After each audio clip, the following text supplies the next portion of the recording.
I hope no homeless people were watching the Minister's contribution earlier on, because, and I know he's not listening, but he should listen to people who are homeless and people who are desperate for a house, because his contribution earlier on was just one excuse after another. It was another explanation as to why other people were to blame for this, even though his party has been in power for 17 years. So I would ask him. Yes, I will. Yeah. Minister. Mr Rennie, just on a point, of course I listen to homelessness people. And, Presiding Officer, I think one of the key things for me is talking around about the shared responsibility. Scottish Government can do what it needs to do.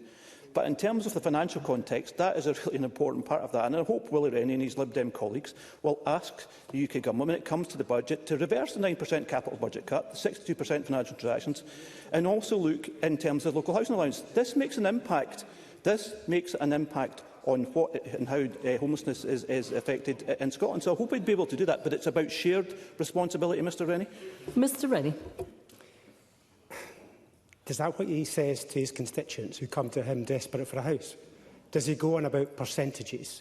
Does he go on about how other people are to blame, how Brexit this, how UK Government that, how even probably Wales are responsible somehow? In other words, the Minister needs to really understand that this is a housing emergency. And since the Government agreed to this housing emergency, the situation has got even worse. The figures are even more depressing.